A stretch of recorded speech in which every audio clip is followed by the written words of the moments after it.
for the cost-safe Arts and Crafts Centre in Swakopmund.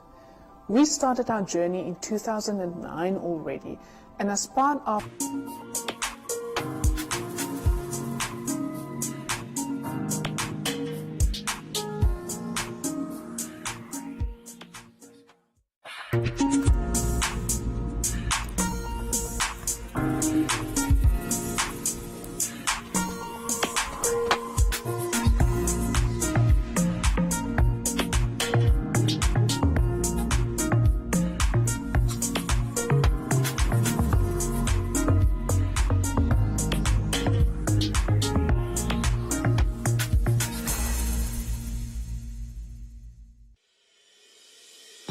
the International University of Management, a Namibian university dedicated to its people's future, a hub of abundant opportunities. We are IUM for life. We are IUM.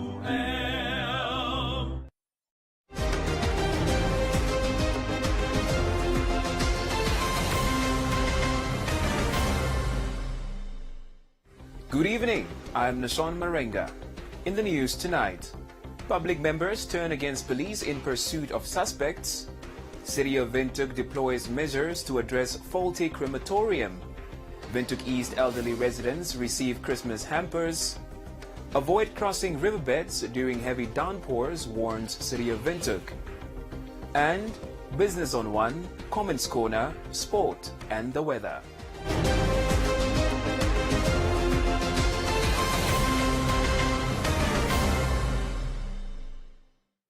Leading the bulletin, Namibian police arrested 2 public members for damaging a police vehicle and interfering with their work while busy pursuing suspects who were in possession of drugs. As a result, Commerce Police spokesperson Silas Shipandeni issued a stern warning to members of the public to refrain from obstructing the police to carry out their work or risk being arrested. Shipandeni told News on One that the police set up a temporary mini roadblock at the corner of Claudius Gandovandu Street in Katutura Monday morning when a white City Golf approached them but failed to stop and speed off. Shipandeni stated that the police pursued the vehicle all the way to Malacca Dry in Damara location, but the suspects started throwing parcels of drugs out of the car. While we were conducting a roadblock in the area of Katutura, that is Damara location, we happen to conduct the roadblocks, and there comes a car that does not want to stop. While it's properly indicating officers are on the road and there is a roadblock that is set up on the road for one to observe, and then you stop, you attend to questions that you receive from the officers. But here, this car just comes straight away and they never even yield. They just proceeded. So obviously, the officers chased them. And when they chased them, that same vehicle happened to go and bump a certain yard of somebody else. And then while they were doing so, they were also throwing things out of the vehicle that they were driving. So we later discovered that it was parcels of dacha. And then what really disturbs us as authorities that instead of the public member to come and assist the police officers in carrying out this duty that they were already carrying out, public members started attacking the police to the extent that they even damaged the police car and they stepped the tires of a police car. It's totally unacceptable, and we are advising public members to refrain from this type of unruly behavior because seriously it's uncalled for, and obviously those that are responsible, we managed to arrest one of those that we have seen stepping the police car or damaging the police vehicle, so to say, and as we speak is under our custody, and we are still investigating for more possible arrest. Shipandeni explains that it is a criminal offense when obstructing the police to carry out their work, and doing so puts the member of the public at risk of being arrested. In this case specifically, we are talking about obstructing a police officer in the execution of their duty. That is a case that one might face, and we are also looking at the issue of malicious damage to state properties, which is a very serious offense. Therefore, those charges, this particular individual that they have just arrested, he will be held accountable. He will be charged on those charges, and definitely the court will have a say on that. But the rest of the charges, we are looking at those that really behaved unruly to the extent that we consider it as an obstruction in our duties, and therefore we cannot let it go without us taking proper actions. We need to make sure that they are brought to books, and then they will be held accountable for their own actions. Yes. Shipandeni further urged urged members of the public to assist the police by providing information that will lead to the arrest of the suspects who fled from the vehicle.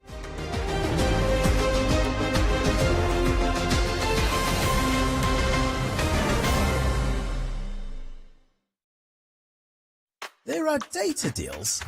And then there are Telecom Namibia data deals. And if you want the biggest data deal of all, you gotta get 31-day Jiva, which comes with a massive 50 gigs of data. Is it even possible to use 50 gigs of data in a month?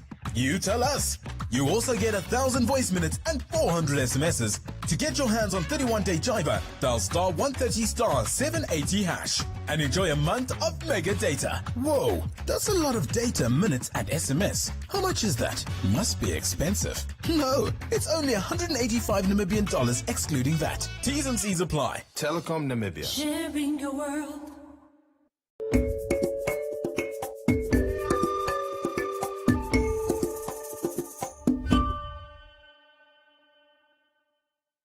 The city of Windhoek is currently repairing its crematorium, which has been out of order for 2 weeks due to electrical faults. According to City of Windhoek spokesperson Harold Akwenye, the municipality brought on board technical experts to arrest the problem. With regard to the crematorium, remember we've got two types of crematoriums. We've got the old aging one that has been revamped each and every year. And then we've got the sophisticated one currently, which is due to electrical faults, that is down. And we roped in our technical experts and external ones to assess with these electrical issues that we're experiencing. It has been down for the past 2 weeks now. But the old furnace, it's actually a yearly maintenance that is undergoing. Yes, somehow we realized that it was somehow overheating, hence calling in the maintenance to start earlier than expected. But the downtime at this point in time, we can't predict as to how long it will be down, but our technicians are currently, as we speak, hard at work to make sure that all is in order, or all is repaired in order as soon as we start functioning again, in order for it to be smooth and operating to its maximum capacity. Akwenye added that over 400 bodies have been cremated over the course of this year, adding that due to the faulty crematorium, there is a backlog of 5 bodies. Akwenye recommended using alternative crematoriums such as the Swakopmund crematorium. At this point in time for the year, we've cremated about 438, to be precise, bodies. And people that are affected as we speak, bodies that were needed to be cremated are 5. But as soon as we are up and running again, we definitely try and do with a backlog in order to come to date with the cremations. Furnace will be, as soon as it's done with the repairs, we will inform the public going forward as to the starting date of the cremations again. I know there's a crematorium, even though not that huge. I know under correction there was one in Swakop, but we used to refer people also to neighboring countries. But at this point in time, the public shouldn't panic. We are hard at work in order to make sure that the crematorium is up and running again.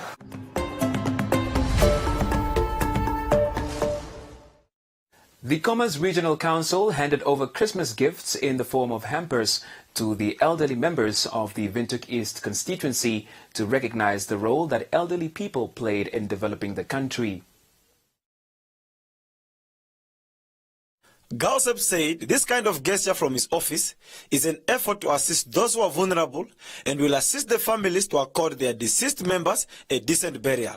We could manage to get those things which you see, the tin black of fish, the cooking oil, and the 3 bags of maize meal, which we have run around to get it and say that, no, let's give the family, each of them, this letter so that they can, in this time, they can maybe look after themselves. It is not much, but it is appreciated by what we are having. And we look forward to the other people that says that they want to come on board to maybe to help the family. Because it is not only about the coffin, it's also about the grave, it's also about the cross, it's also a little bit of flower to give them decent funeral. So I appeal also to the community members, those and the civil societies that want to come on board just to say that take this little one for us so that we can assist. Because this thing was never planned by anybody, nobody planned it, but it just happened in a blink of an eye.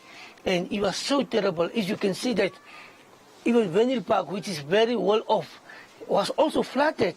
So that then you must see the magnitude, how much more for a poor person.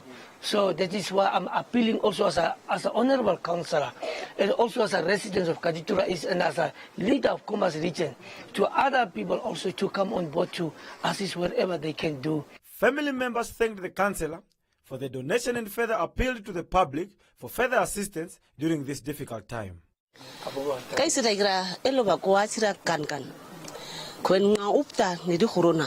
Mada tres amsi ugibne huibata ure ibnu huiban no tes na ngi ton di badok ngadi ire tira je kaisra kan nga khon ya ngani huiba mantina ka qopha oresa mathi da ka huyeti uthi to ne sororo de sound de gra ka ai ngap ngsa ai tin ko isikwa ka hun sisa tin sisa sa hain tin sa ko tana mathi da huito kuthi na obaro oda nin nga khona da gra ho ai ngabai ni ena khathe wa inko ka ne song si de lo sida tin ran on ngwe ti de ke se elo bara kwa ti kare tira kan se tan mi khu da map ma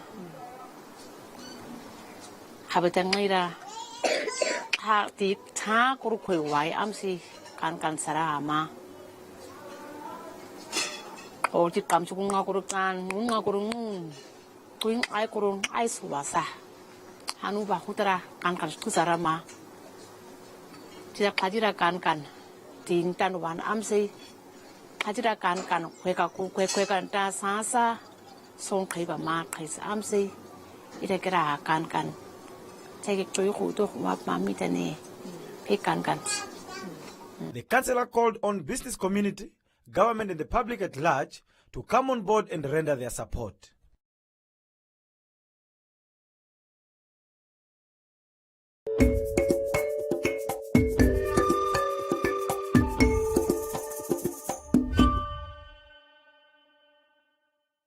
This Christmas at Spa, we are all about giving you a reason to smile. That's why we have granted thousands of people their Christmas wishes to fill the season with smiles, making a difference to those who need it most. And we have amazing savings, like 2-liter liquid fruit for just $34.99 and Brooks Oro Squash, buy 2 for only $70. Merry Christmas smiles from all of us at Spa.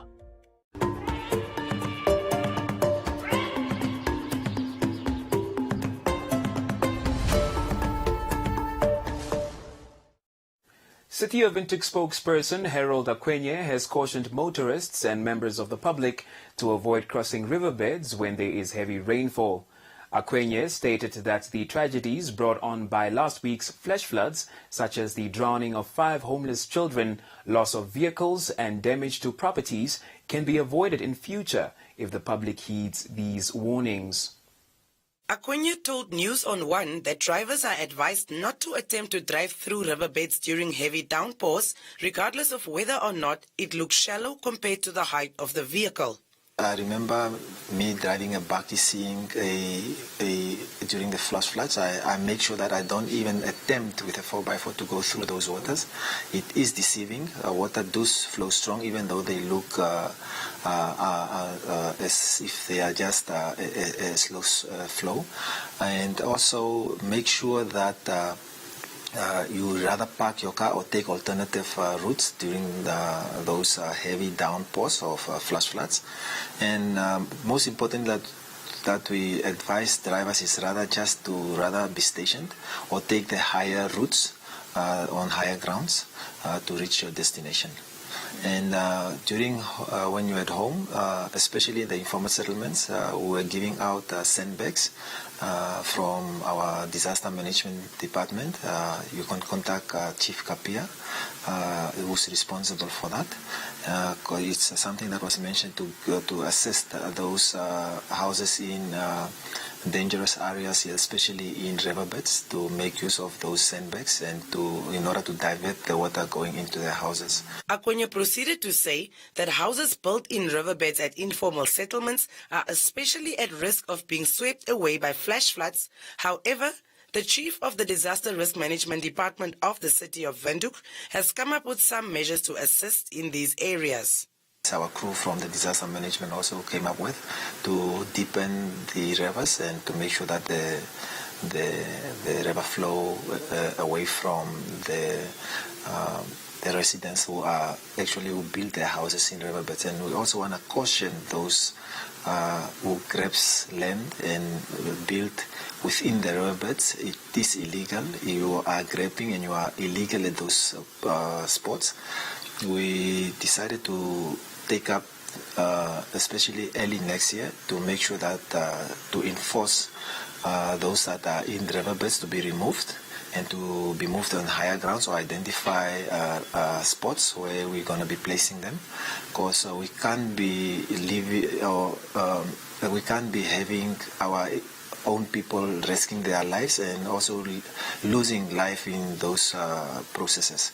So yes, the bylaws will be enforced and definitely will be removing those people in those dangerous areas. Akwenye concluded that the rainy season has only begun and the public need to be expectant of flash floods while staying on alert for signs of oncoming rainfall and weather news updates.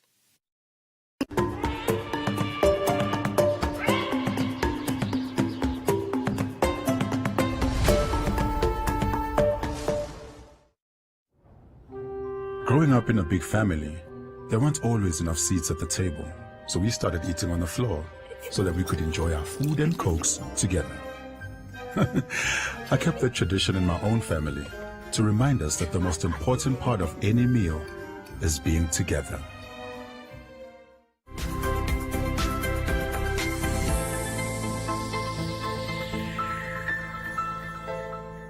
Welcome to this evening's edition of Business on One. An innovation hub was established by the Namibia University of Science and Technology, NUST, and Finland-based innovation project company Demola Global to link local students and growth companies to global innovation activities. Demola Hub Namibia will see increased industry-academia collaboration and international connectiveness on innovation activities in Namibia. The hub will further connect local students and companies to global innovation activities to contribute and utilize a global knowledge base of insights about the future. We're signing an agreement with NUST to bring Namibian students to take part in the global projects, and also bringing all the global findings, all the global results back to the use of Namibian companies and public sector. Here in Namibia, I think we are going to establish a hub with University of Science and Technology here in Namibia. We're looking at things regarding sustainability, of course, green transition, how to create value for every single Namibians, how to create value for Namibian companies. Because I think this sustainability, for example, is a good example. It's about saving our planet, saving our world, but it's also creating our hypothesis is that the businesses that will thrive tomorrow are the ones that are taking the sustainability super seriously and seeing it as an opportunity, not as a necessity. So it's an example what we do with our students and quite a disruptive thinking, I would say. At Demola Global, we build innovation teams from university students from all around the world. We have applicants from over 1,000 universities around the world, including quite many in Africa. In Africa. The reason we work with students is that they are next generation leaders and experts who see the world in quite a different way than the older generations and so on. And I think this is what we need, to have a different viewpoint on the development, on the green transition, on the digitalization, on the future societies. And then I also think that we need to build a new talent generation that is quite entrepreneurial, globally minded, and looking how to create a positive change for our society. In the first phase of innovation activities at Demola Hub, Namibia, students will bring their contributions to future work by joining global innovation teams. Next year, NAST and Demola Global will open services to bring a global knowledge base available for Namibian companies and startups to accelerate the development of future-proof strategies and new innovation solutions. Project for us, it's a two-month process. We bring in 4 to 6 students from Namibian and international universities. This is one important thing, that it's a global cooperation. So not only Namibians working with other Namibians, but bringing together on an equal level, for example, Finnish people across Europe, from US, Latin America and Asia, into very practical, future-oriented projects, building service, product and process demonstrations and concepts. Important point of this global cooperation is that the problems our society face here in Namibia or back home in Finland are actually surprisingly similar. And during the last years we haven't seen problems that would be unique for a certain ecosystem. The things are just looks a bit different. And if I'm having a look at the practical lessons learned, it's always the outsider opinion, the as diverse thinking as ever possible speeds up the innovation significantly. And we can utilize global lessons learned to building Namibian solutions that are relevant for the society and the companies here. With its headquarters in Finland, Demola Global facilitates future-oriented innovation projects with international and interdisciplinary teams on a global scale. Since 2011, the company has facilitated over 5,000 global teams from 1,200 universities around the world.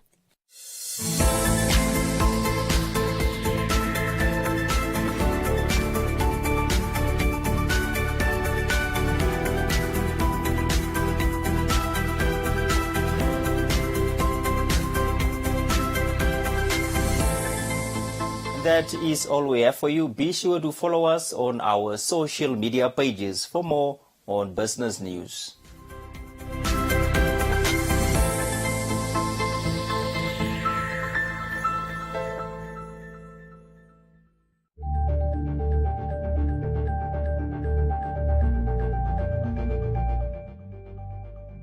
And now for a look at Comments Corner, your daily dose of comments on our social media pages. Political analyst Ndumba Kamwanya has described the subsistence and travel or S&T allowance paid by the government for official trips as a corrupt scheme and way of looting government resources. Kamwanya said many government officials exploit these allowances as there are many loopholes in the rules and policies governing such processes. Johanna is convinced that ESO's revelations in court will give the ACC another case to look into.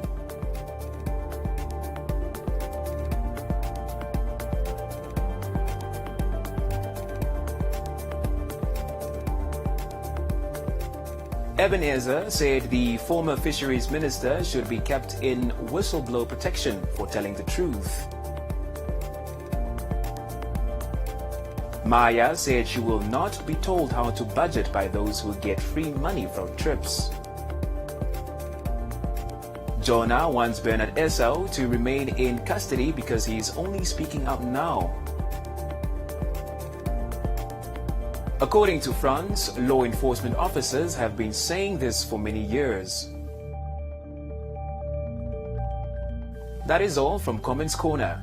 Be sure to engage in our stories on our social media pages for broadcast on News on One. One Africa brings you Netflix, a showcase of local films proudly produced by Namibian filmmakers. The kids ate already. Sundays at 8 p.m. only on One Africa TV. Wat dwaal jy nog hier op? Ah.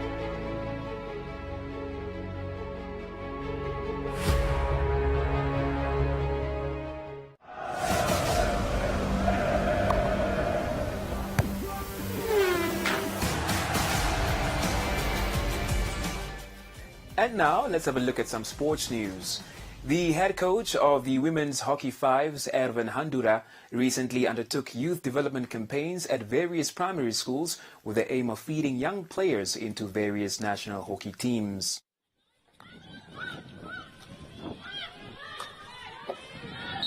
Sport on One caught up with hockey coach Handura, who is part of spearheading the initiative, and had this to say. Last year we started with under 9s in 4 regions, which is now, we did Hardap, Rebos in Hardap, we did Ventu in Commerce, we did Okahanja in Sharanjupa, and we did Omaheke, Khobabes in Omaheke region. So those were the 4 regions. This year we were very aggressive, so we introduced hockey to, now we are 11 regions, so we introduced hockey to 7 new regions. So as we are talking now, the Stanley Junior Hockey Initiative managed to introduce hockey within 2 years to 11 regions, 12 towns in 11 regions. So one region, which is the Hardap region, we introduced hockey to 2 towns, which is now Marintal and Rehoboth. Yeah. Apart from that, each region is represented by 1 town. So next year we left with 3 more regions. Then we will keep a promise to the sponsor to say, I think our main aim was to introduce hockey to all 14 regions within 3 years. We are now already with 11 regions. Handura also added that part of his agenda is to roll out a competitive youth league for all selected schools in the regions. So in each town you find 80 boys, you find 40 boys and 40 girls playing hockey at junior hockey level. So our aim every year, we move up, we started last year under 9, this year under 10, next year under 11. The year after, all these kids just move up. So the same age group, they just move up. It's the same players. We don't reinvent the wheel. Because, as you can see hockey in most pictures, you see hockey is just all white. And everybody wants to know, but why is hockey not having representation of players of color? Because there's no junior programs that are addressing this matter. That's why we started with Stand Up and we said, look, we want to make sure more players of color come through, also to represent the country. I'm telling you, 4 years time, these kids will be 15, 16. Then you start seeing them in the under 14 teams, 16 teams, and then I think the rest will be history. Come maybe 2028, 2029, these kids already placed to the senior national team. Coach Handura anticipated a bright future for the sport of hockey in the country, with different international competitions already taking place worldwide. You have already at under 18 level, you have Youth Olympics. You have under 18 tournaments that are there. We have under 21 junior national teams that goes to the Junior World Cup. Then you have the senior teams. So I think the future, there are so many competitions. Even now with the Hockey Fives, it's a new competition as well. So the competition is just getting more and more. Like I mentioned, already next year, we will have Indoor World Cup. We will have under 21, there's under 21 tournament in March in Egypt. Then the senior, the All Africa Games, which is in Ghana. So those are already 3 competitions. The coach also revealed that the Wanderers Night League will kickstart soon. He concluded by encouraging players to keep fit during the festive season.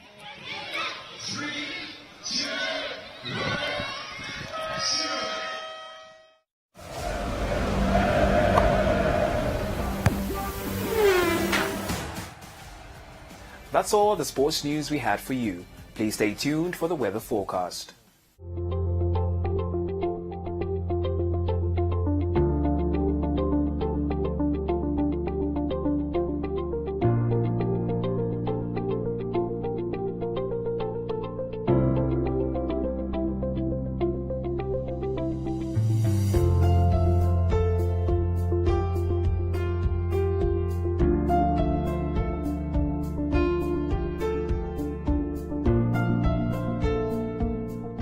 We have come to the end of tonight's edition of News on One.